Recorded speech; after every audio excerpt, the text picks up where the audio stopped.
There we go. We are recording. Welcome back to Heads and Tails with me, Henry. I'm one of the founders at Oppidan. I'm so pleased to have Haili with us today. Haili Hughes is bossing, is the only way to describe it. She's bossing all sorts of interesting areas in the world of mentorship and teacher development. She's perfect to talk to today. She's principal lecturer in mentoring and professional development at the University of Sunderland. She's head of education at Iris Connect, working with more than 4,000 schools, I believe. And any day she'll be submitting her final dissertation for a doctorate in education from the University of Glasgow, focused on the effects of COVID-19 on experienced teachers. That's those who've been teaching for 10 years plus. She's an established author around classroom teaching and mentoring and all sorts, and she also runs the National Mentor Ed Conference. Haili, you are clearly incredibly busy, so I'm very grateful for you spending some time with me today. Thank you very much for joining. You make me sound so impressive there, Henry, but no, thank you for having me. I'm really looking forward to chatting to you today. Great. Maybe you sound impressive. I've done nothing but read the cold hard facts. Own it. You know we're obsessed with all things mentoring, so I'm going to start with that.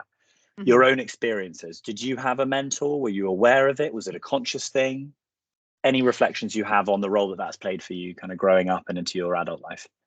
Yeah, I mean, not sadly, not kind of a mentor in terms of sort of maybe perhaps an older student who I looked up to, or really a family member that I looked up to.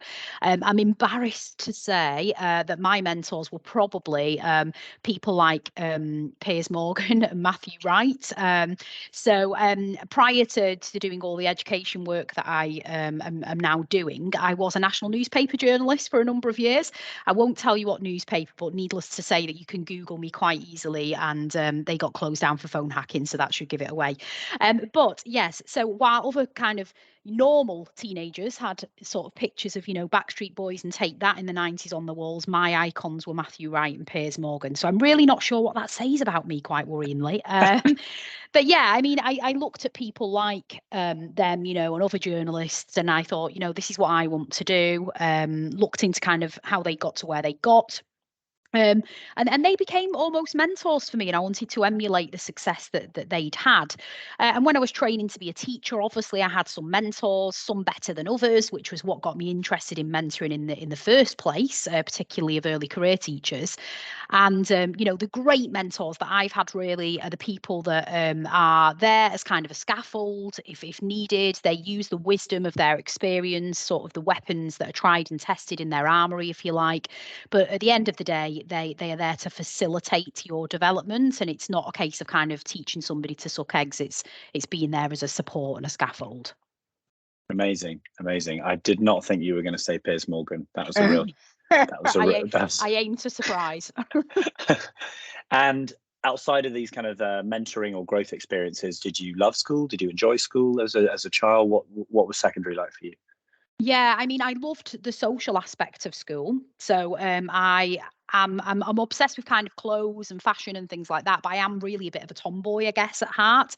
And all of my friends were boys, and they were all really silly boys as well. And I was really silly. And school for me was just a laugh a minute. We caused a load of trouble, had lots of fun at the same time, and I absolutely loved the social aspect of school. And I also loved reading, and that's something that I've kept on my whole life. Really, I read voraciously, but I found sort of the constricting nature of school quite difficult, to be honest, Henry. And that meant I had a lot of conflict and arguments with teachers. Luckily for me, they saw behind that and were able to support me to kind of get to the place where I am now. Amazing. I love the mention of both the reading side. I mean, that line that everyone seems to love and repeat, if you read, you'll succeed, and like trying to create that bug. Do you think it was just a natural thing that you kind of fell in love with reading, or is it something that we can work harder to foster? I think a bit of both, to be honest, is the answer to that. I mean, I naturally am predisposed to be a reader. And actually, I found reading kind of took me out of a lot of circumstances that I found difficult when I was a child growing up in quite a sort of socioeconomically disadvantaged background. So I read as a means of escape almost. Think of little Ebenezer Scrooge kind of reading in the schoolhouse. That was sort of me, to be honest. But at the same time, I've got got 2 children myself, neither of which particularly are naturally predisposed to read. My husband is dyslexic and hates reading, but has taught himself to do it. So absolutely, it's all about, isn't it, finding the right books that really hook somebody in and they enjoy that style of reading, and looking for things that they enjoy learning about. And mentoring has become your thing through and through your career. It's a defining element of your career and what you're doing and what you're interested in. Yeah, what's absolutely. what's your perspective on the existence of mentoring within schools? And I suppose there's 2 ways to look at that. There's student mentoring and there's teacher mentoring. And I know you're slightly more involved with the latter, but would love to hear your perspective on where we are as an educational culture with our status quo on mentoring. Yeah, absolutely. And quite rightly, as you've pointed out, my background is almost wholly in the kind of teacher development mentoring space, but having held a position in a school for many years as sort of challenge coordinator, more able pupils, whatever you like to call it, gifted and talented. It's been through lots of iterations. My job was very much kind of mentoring pupils as well, and getting external help in mentoring pupils as well. I think it's just massively important, isn't it? I think students need people who aren't their teachers to be able to work with them in that holistic space that mentoring brings. I think we need to do a lot more of it in schools, but I think budgets and time are a consideration. And I also think, we unfortunately work in a system of neoliberalism and the marketisation of education where results are king. And I think sometimes people don't see the bigger picture and see that actually that they sort of do anything to sort of raise results, but don't actually see the link between that mentoring and students being able to get better sort of outcomes on paper. So I think we need to do a lot more of that. In terms of teacher mentoring, I think it's getting better. For those people who aren't in the teacher development sort of space, the last 4 or 5 years has seen the DFE kind of completely transform and rewrite the mentoring support that early career teachers get in the first sort of 3 or 4 years of the career. Some of the rewrites have been really positive. Some, as a teacher educator, have been painful, to be honest, but I think it's something that needed to be done, because I think for too long there was a postcode lottery for trainee teachers, in that they might get, because there was no sort of mass legislation or guidelines or frameworks of what mentors should be providing. Some people could get an absolutely amazing mentor who really, enabled a new teacher to thrive. Some got a really awful one and they ended up barely surviving. And that's why we find ourselves in this situation where 1 in 3 teachers leave the classroom before they've seen out 5 years. So we're at an kind of inflection point, if you like, in mentoring, I think, in England at the moment with teacher training, and hopefully it is getting better. Amen to that. I think an inflection point for mentoring in England more broadly as well. Yes. sounds like a wonderful thing. I mean, do you think mentoring is well enough understood? Do you think there's an issue with kind of almost educating people for the benefits of mentoring? And yeah, I'll start with that. Yeah, absolutely. I don't think mentoring is understood. I think particularly in the sort of space of teacher development, I think a mentor used to just be a shoulder to cry on and an advice giver and a cheerleader, and it's more than that now. I sort of term mentors in teacher development as almost facilitators of pedagogical practice. So, they're people who are providing tools and support and advice to help a teacher get from A to B. And actually, that used to be called coaching. So there is a real conflation of the terms at the moment. And I think it's a bit of a false dichotomy that exists in this new landscape of teacher development. Totally agree. And just having to kind of educate your own market is a complicated thing in what we do. So some tangibles, I suppose. I know you could speak for hours on this, but in a small way, how can we actually train teachers to be better mentors? Or maybe I should generalize that more. How can we train people to be better mentors? Is there a couple of really great silver bullets that would be nice takeaways for really encouraging people in their own mentoring skills, whether it's in their career or otherwise? Yeah, I mean that's quite an interesting question, and it's something that I'm grappling with at the moment very much myself, because there's a massive lack of research out there that actually tells us what the effective mechanisms are that people can employ as mentors, whether that's working with young people like you guys do, or with teachers like I do. And that's something that I'm seeking to address at the moment through getting some early career researcher funding. So more on that possibly in the next couple of months. But I think sort of what we're looking for really is we're looking for adaptive and responsive mentors. That's what we're trying to do. Mentors who have enough adaptive expertise to use kind of some key mechanisms to enable people to flourish and to thrive. And that's what we're looking for. Now, as to what those mechanisms are, that's difficult to say, because if we're imposing kind of a mechanistic framework on what we're hoping are going to be adaptive professionals, that almost negates the adaptivity of it, if that makes sense. But I guess when I've done sort of research and worked with mentors at scale at the University of Sunderland, we've come up with kind of 5 key mechanisms, and they're very much rooted in dialogue. I think, you can understand where a person is, what their feelings are, what their situation is, what their prior experiences are, what their memory is, what their motivation, all those tenets of kind of cognitive science and the science of learning, if you like, without dialogue. And dialogue is just central to everything. So, dialogue being one of them, active listening being another, having the skill to be able to ask the kind of probing questions that are going to enable people to articulate their own mental models and the way that they feel. And I think there's something to be said for modeling in a mentoring and coaching relationship as well, whether that be modeling teaching techniques or modeling, effective studying strategies if you're working with students, modeling, a professional mode of communication. There's an element of practice, be that, on the job contextual practice or cognitive sort of rehearsal, but that element of practice develops an automaticity and a confidence in people that helps them. And for me, it's all kind of about that central tenet, which is dialogue and collaboration, of seeing where somebody is to be able to even employ those tools. So much gold just dripping from you there in every sense. Be eloquently put. Automaticity of confidence. I love it. I think dialogue's everything. The communication Yeah. elements of what make a mentoring relation work. Yeah. In my experience, it's with young people, obviously appreciating the role modeling they're there and the skills of that mentor, but there's a personality match, and so much of that comes in the inherent balance of the communication between the two people. So I mean, how totally can you agree. have kind of, for me, it's how can you have authenticity without dialogue?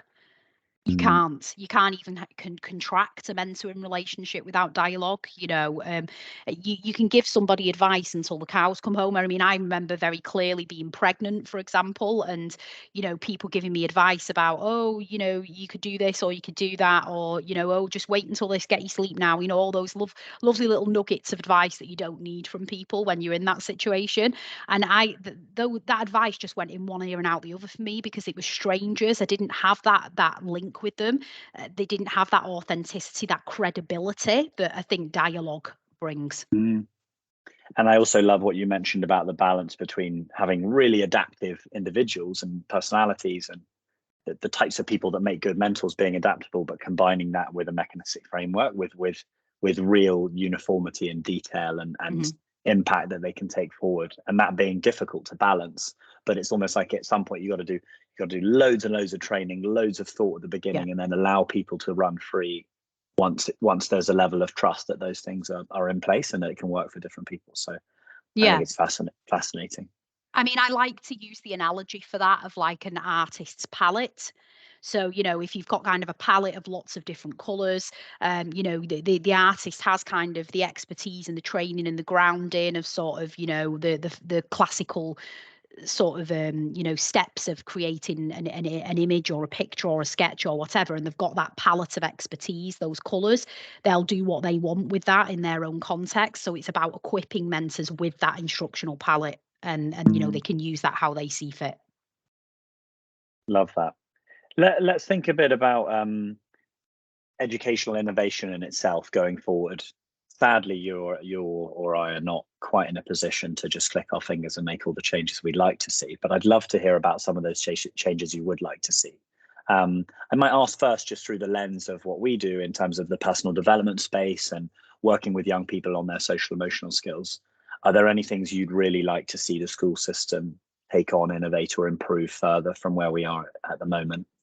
Yeah, I just think actually the opportunity for children to really discuss things. By trade, I was an English teacher for the best part of 20 years. I saw a massive change in the last kind of 5 or 6 years that I was in the classroom. I left in 2021, between students actually having the chance to give their opinions, to articulate them, to really discuss things and bounce off one another, to it being about kind of getting through a really tightly packed curriculum where the kind of teachers were just telling them the answers almost to get them through the exam. And I feel like PSHE in schools has become a little bit like that, to be honest. You've got this kind of curriculum to follow that's got like British values, sex education, it's almost like a tick box. We don't seem to have those like actual physical tangible times for students to actually just discuss stuff in schools anymore. And I go into sort of 120 schools a year-ish, and sometimes I walk in and kids are sat outside on benches at lunch, not even talking to one another. They're just on their phones, all around the same table eating the lunch. So we need that space, that kind of that space for holding those moments of true kind of dialogue in schools as well. And I'm hoping that with these sort of, murmurings that the early murmurings that Labour have been given about oracy and dialogue, that's something that's going to happen. But I'm not convinced. No, that's exciting, and I think it's providing the space for that discussion to happen, but then the teacher being equipped to give the children the right framework to make use of that discussion time. So it doesn't feel like a big gaping void. And it isn't about Love Island the night before or whatever, is it? Yeah, and hence the curriculum need, I suppose. But you're right, and there's some scary stats about the amount of time kids have their hand up or have the chance to speak in any given school day. And I think changing that environment makes for really excited learners as well as more confident ones. And in a more broad sense, other areas of education that you're particularly excited about, or innovation within the system that you'd love to see in the next, not even this coming government perhaps, but over a 10 or 20 year period? I just think, there's a lot of brilliant work that's gone on in the last kind of 5 or 6 years on creating a kind of knowledge-rich curriculum. And I think that's been really great and really exciting. But actually, we're moving again to this inflection point now where I think people are seeing the need for more collaborative learning, for more dialogue, more oracy in schools, and for, as students move towards expertise in a domain, to be able to give them the chance to do some inquiry learning as well. I think, we obsessed with kind of like dichotomies and either ors in education. And I think, we need a bit of everything to give our students a varied diet. Too much kind of direct instruction, teacher-led stuff all the time isn't going to work all the time. And I think we're becoming more nuanced when we sort of are writing and thinking about education. And one of these great problems of our age, teacher recruitment, teacher retention, any great silver bullets there that you think are being missed in terms of how we encourage teachers to stay within the system? Yeah, I mean, I think, the Department for Education has worked really hard on trying to make teaching a more attractive job through the use of financial incentives, but it's not working. And actually, a lot of the financial incentives that we see are very much for those new entrants to the profession. Well, what about the experienced teachers who've given sort of 10, 15, 20, 25 years to the job? And then for new teachers to be coming in and earning more than they're earning within 2 or 3 years is just really, quite frankly, pretty disgusting. So I think, Dylan William talks about loving the one you're with, and I think that's really important in education. Think about the experienced teachers, because actually without them, we can't just endlessly, bring in more and more early career teachers, because who's going to mentor those early career teachers? There's been lots of educational research looking at the link between teacher experience and student outcome, and very often it's been found that, the more experienced a teacher and more knowledgeable knowledgeable about their subject area, that, you know, that knowledge, procedural, declarative knowledge that they have literally, you know, gained and snowballed over the last kind of 10, 15, 20 years is going to make a massive difference to students instead of an endless succession of new teachers. So I think that's what we need to see. That's one of the silver bullets. And I think the other is flexibility. I've been out of the classroom, and lots of people are writing about this, by the way. You know, if you are more interested, anybody who's listening to this in sort of flexibility, I would definitely have a look at the MTPT project, which is run by Emma Shepherd. You can find them on Twitter, and also Emma Turner writes a lot about flexible teaching as well. She's brilliant.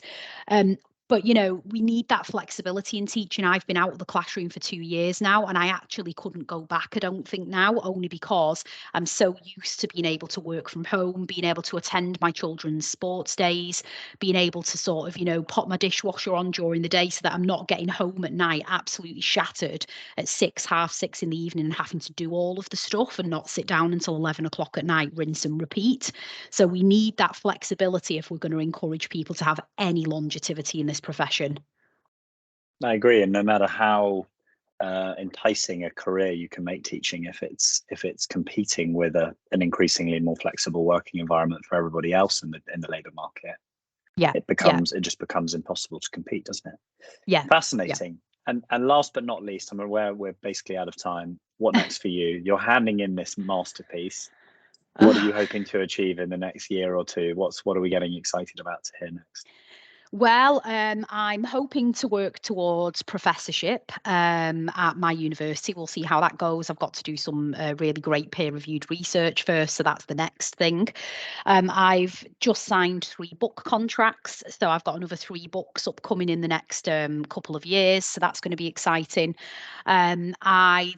People keep saying, oh, you know, you're just finishing your doctorate, you're not going to do any more educational studies. And I'm like, ha ha ha, yes, I am. So I'm thinking about doing a postgraduate certificate in coaching and mentoring at Leeds Beckett at Collective Ed, which I think will be really interesting and really, you know, just transform the way I feel about mentoring and coaching a bit as well.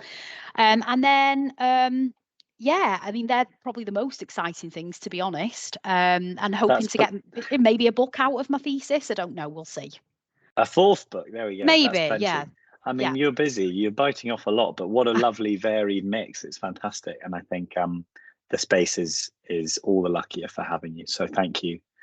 Haili, you've been a really great guest. It's almost unfair. It's like one of those, it's like interviewing a prime minister on the philosophy podcast. We need more sessions to get in all the different areas of what I know we're both interested in. But for now, I'm really grateful. So thank you very much. And I hope we'll see lots more of you in the future. Thank you so much, Henry. It was great.